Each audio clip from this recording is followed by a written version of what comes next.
পয়গম্বর মুসার কাছে একদল মানুষ আইসা কয়, হে আমাদের নবী মুসা, দীর্ঘদিন পর্যন্ত আসমান থেকে আল্লাহ বৃষ্টি দেয় না, এই জন্য আমাদের জমিগুলো ফেটে গিয়েছে, আমাদের বকরি ভেড়া মহিষগুলো কষ্ট পাচ্ছে, আমাদের শিশুরাও কষ্ট পাচ্ছে, আমাদের ফসলগুলো জ্বলে পুড়ে ছাই হয়ে যাচ্ছে, আমাদেরও কষ্ট হচ্ছে, আমাদের ব্যবসা বাণিজ্য নষ্ট হচ্ছে। পয়গম্বর মুসার কাছে আইসা কয়, হে আল্লাহর নবী মুসা, অনাবৃষ্টির কারণে আমাদের শিশুরা কষ্ট পায়, বকরি উট ছাগলগুলো কষ্ট পায়। ও পয়গম্বর মুসা, আপনি আল্লাহর কাছে দোয়া করেন, আল্লাহ যেন আমাদের জন্য রহমতের বৃষ্টি দেয়।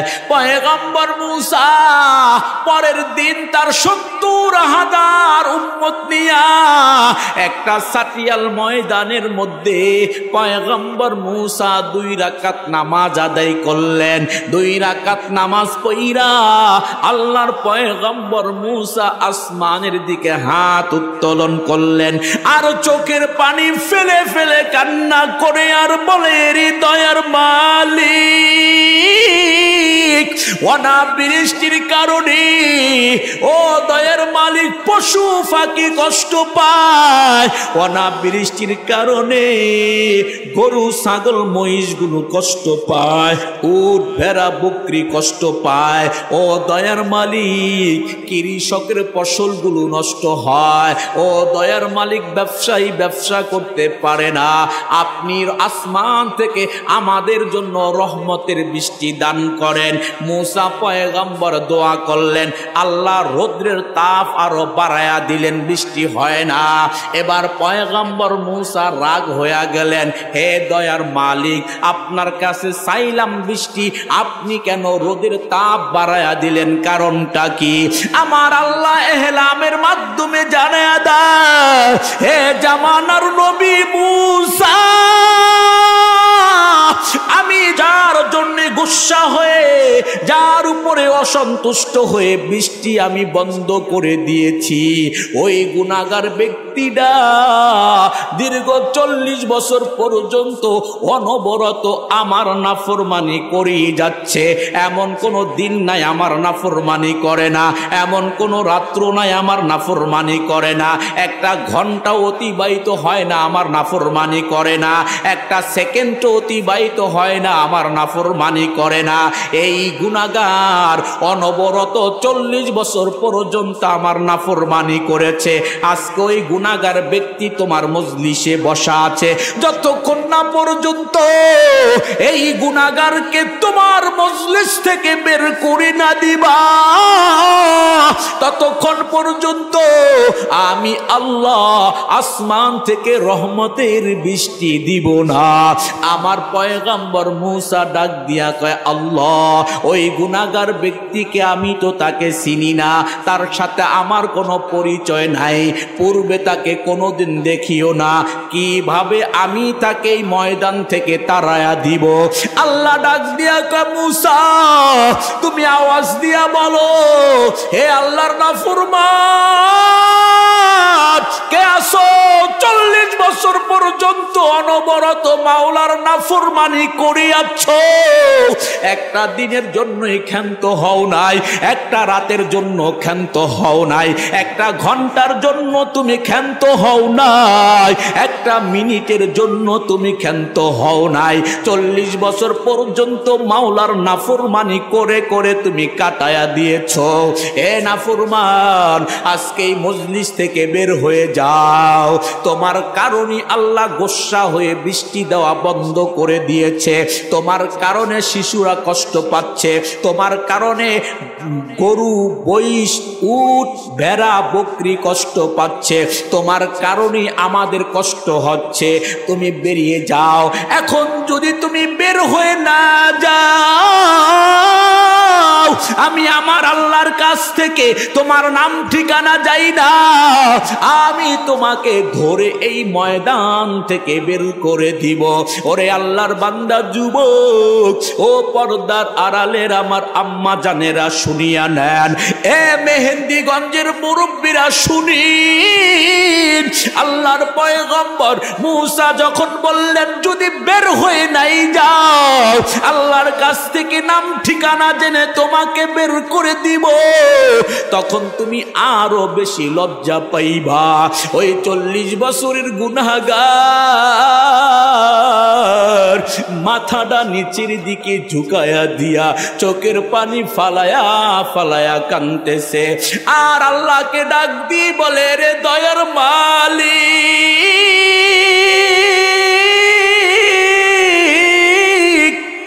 40টা বছর পর্যন্ত তোমার নাফরমানি করলাম, তখনও তুমি আমাকে লজ্জা দাও নাই।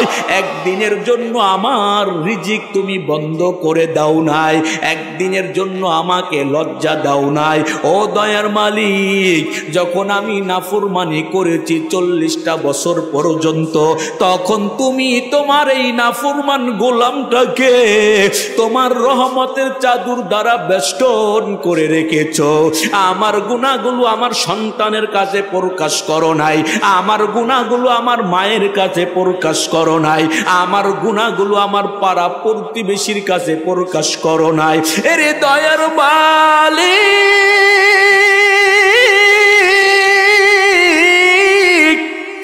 আজ যদি আমি এই ময়দান থেকে বের হয়ে যাই, তাইলে আমার গুনার কথাগুলো আমার সন্তান জানবি, আমার গুনার কথাগুলো আমার মা জানবে, আমার গুনার কথাগুলো আমার বাবা জানবে, আমার গুনার কথাগুলো আমার স্ত্রী জানবে, আমার গুনার কথাগুলো আমার বন্ধু বান্ধবে জানবে, আমার গুনার কথাগুলো পাড়া প্রতিবেশী জানবে। আমার বড় লজ্জা হবে।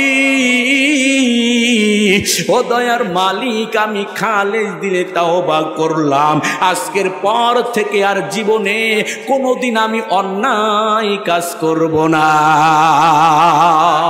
পয়গম্বর মূসা দেখতেছেন মুহূর্তের মধ্যে আসমানে মেঘ, আসমানটা কালো হয়ে গেল, হঠাৎ করে মুষল ধারে বৃষ্টিগুলো পড়তেছি।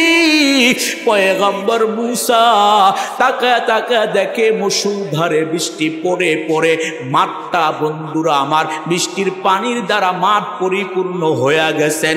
আল্লাহ হযরতে মূসা পয়গম্বর আল্লাহকে ডাক দিয়া কে, আল্লাহ, দীর্ঘ সময় মুনাজাত করেছি, বৃষ্টি দিবা না। এই ময়দানে নাকি একজন 40 বছরের গুনাহগার বসে আছে, তার উপরে গোসা হয়ে নাকি তুমি বৃষ্টি দাও না। ও দয়ার মালিক, আমি তো দেখি নাই কোনো গুনাহগার এখান থেকে বের হয়ে যায় নাই। ও দয়ার মালিক, তুমি কেন বৃষ্টি দিয়েছো আমি জানতে চাই। আমার আল্লাহ জানা দেয়, আমার দয়ার মালিক জানা দেয়। পয়গম্বর মূসা, যার উপরে গুসা হয়ে বৃষ্টি বন্ধ করে দিয়েছি, আবার তার কারণেই আমি বৃষ্টি দিয়েছি।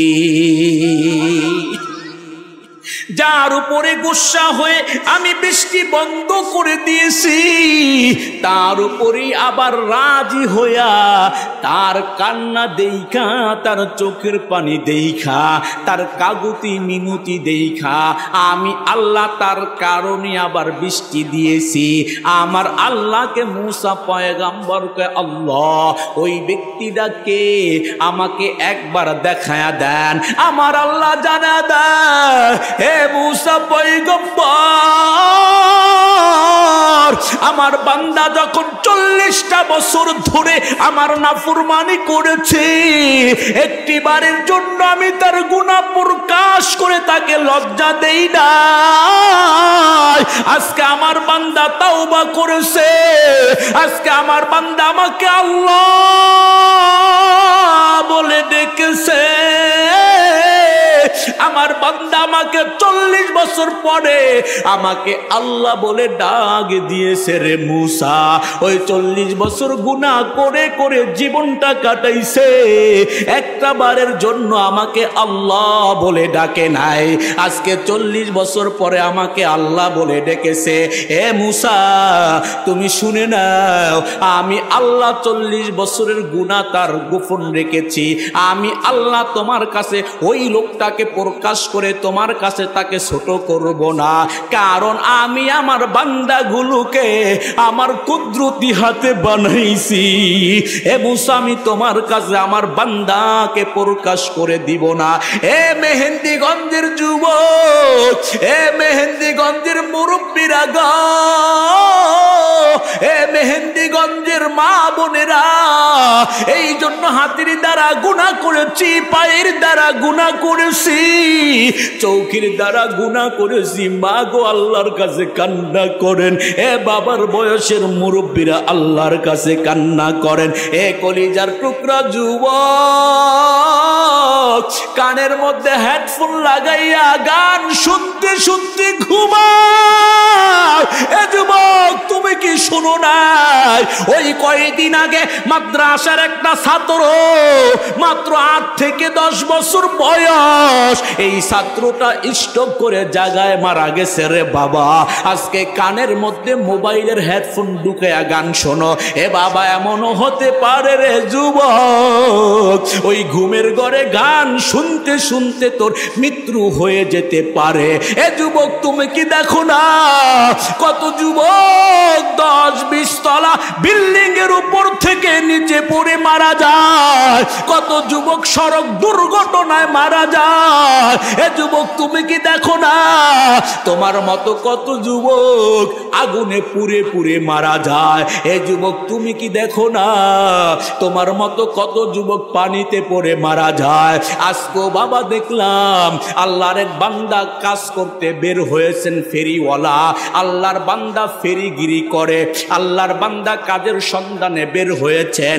বাবা যখন কাজের সন্ধানে বের হয়ে যখন কিছু দূর আগায় গেলেন, এক গ্রাম থেকে যখন আরেক গ্রামে গেলেন, আল্লাহর বান্দা ওই অবস্থায় স্ট্রোক করে মারা গেলেন। ওরে বাবা কখন মরবা, কোন সময় মরবা রে যুবক, কোনো গ্যারান্টি নাই রে বাবা। হঠাৎ করে মৃত্যু চলে আসতে পারে।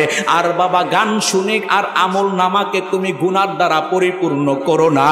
এ যুবক নামাজ পড়ে পড়ে তোমার আমল নামাকে নেকের দ্বারা পরিপূর্ণ করো। হে যুবক নামাজ পড়ে পড়ে রোজা রেখে রেখে তোমার আমল নামাকে নেকের দ্বারা পরিপূর্ণ করো। হে যুবক জিকির করে করে তোমার আমল নামাকে নেকের দ্বারা পরিপূর্ণ করো। হে যুবক কোরআন তিলাওয়াত করে করে তোমার আমল নামাকে নেকের দ্বারা পরিপূর্ণ করো। ও মেহেন্দিগঞ্জের যুবক, আজকে জাহান্নামের কথা শোনার পরেও তোমার আমাল দিলটা নরম হয় না।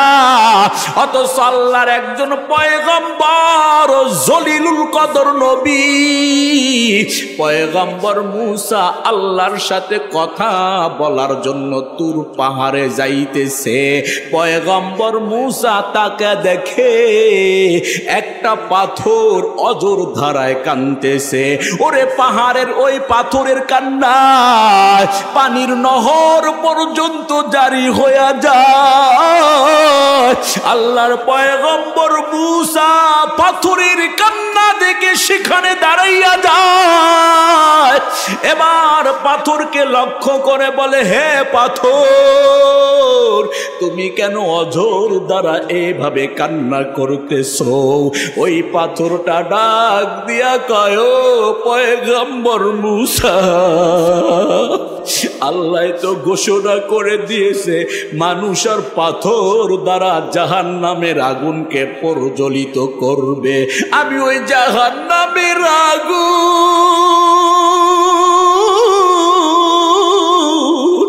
কেমনে সহ্য করব? ওই জাহান্নামের আযাবের ভয়ে, আগুনের তাপের ভয়ে আমি কান্না করতেছি। পয়গম্বর মুসা ডাক দিয়া কয়, পাথর রে কান্নাটা বন্ধ করা যায় নাকি? পাথর ডাক দিয়া কয় নবী কেমনে কান্না করি, জাহান্নামের লাকড়ি বানাবে আল্লাহ, আমার ভয় হয় না জানি আমি পাথরকে আল্লাহ আগে জাহান্নামের মধ্যে নিক্ষেপ করে। পয়গম্বর মুসার বড় মায়া হয়ে যায়, আল্লাহর কাছে ডাক দিয়ে কয় আল্লাহ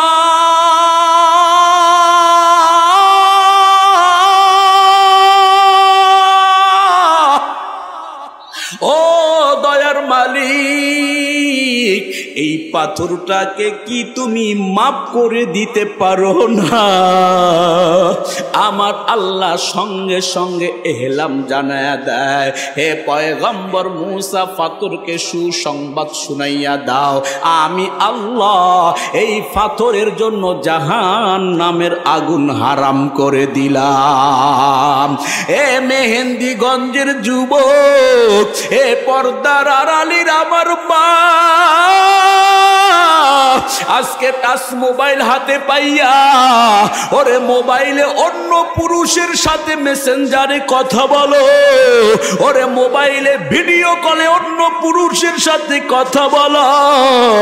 ও মা, ও ভোর, আমার আল্লাহ জানা দেয় ইয়াউমা ইদিন তুহাদ্দিসু আখবারহা, ওই যেই জমিনে দাঁড়ায় দাঁড়ায় মাওলার নাফরমানি করবা, যে হাতের দ্বারা মাওলার নাফরমানি করবা, যেই পায়ের দ্বারা আমার মাওলার নাফরমানি করবা, আমার মাওলা জানা দেয় ওই জমিন তোমার আমার সকল কৃত কর্ম আল্লাহর দরবারে পেশ করে দিবে। ও মা, ও ভোর, ও যুবক, তোর পা দুখান আগা দে, তোর পা ধরে বলি, এ যুবক এখনো সময় আছে, তাওবা কর রে বাবা। ভালো করে শুনে নাও, পয়গম্বর মুসা ডাক দিয়া কয়, এ পাথর, আল্লাহ এই মুহূর্তে আমার কাছে ওহী নাজিল করেছেন, আল্লাহ বলেছেন তোর জন্য জাহান্নামের আগুনটা হারাম। ও পাথর কান্না বন্ধ কর। পয়গম্বর মুসা তো অন্য রাস্তা দিয়া চলে গেলেন আল্লাহর সাথে কথা বলার জন্য, ফিরার পথে আবার একই রাস্তা দিয়া ফিরতেছে, তাকায় দেখে ওরে পূর্বের পাথর এখনো মাওলার জাহান্নামের ভয়ে কাঁদতেছে।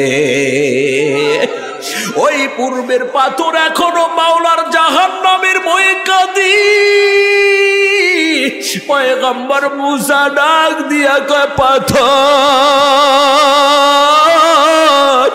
আল্লাহ তো আমার মাধ্যমে তোরে জানায়া দিয়েছি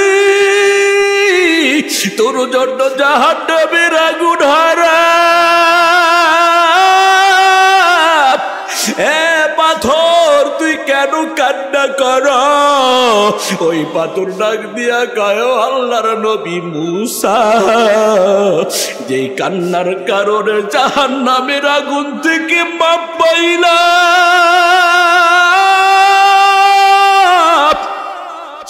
ওই কান্না আমি কেমন করে বন্ধ করে দিতে পারি? ওরে আল্লাহর বান্দা যুবক, জাহান্নামের ভয়ে পাথর কাঁদে, জাহান্নামের ভয়ে তোর আমার অন্তর কাঁদে না রে বাবা। যদি জাহান্নামের ভয়ে তোর আমার অন্তরটা কাঁপতো, তাইলে হাতের দ্বারা জিনা করতি না। জাহান্নামের ভয়ে যদি তোর আমার অন্তরটা কাঁপতো, তাইলে পায়ের দ্বারা জিনা করতি না। জাহান্নামের ভয়ে যদি তোর আমার অন্তরটা কাঁপতো, তাইলে মোবাইলে অন্য মেয়ের সাথে অবৈধভাবে সম্পর্ক করতি না। ও পর্দার আড়ালের মা, ও পর্দার আড়ালের আমার বোন, জাহান্নামের ভয়ে যদি তোমার অন্তর কাঁদতো, তাইলে মা, তাইলে বোন, তুমি মোবাইলে অন্য পুরুষের সাথে অবৈধ সম্পর্ক করতে পারতা না।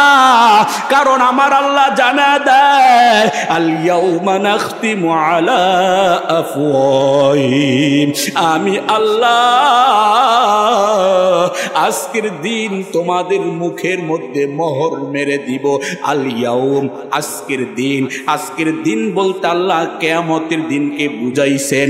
আল্লাহ কয় আল ইয়াউম, আজকের দিন, নাখতিমু আলা আফওয়াহিহিম, আমি আল্লাহ তোমাদের মুখের মধ্যে মোহর মেরে দিব।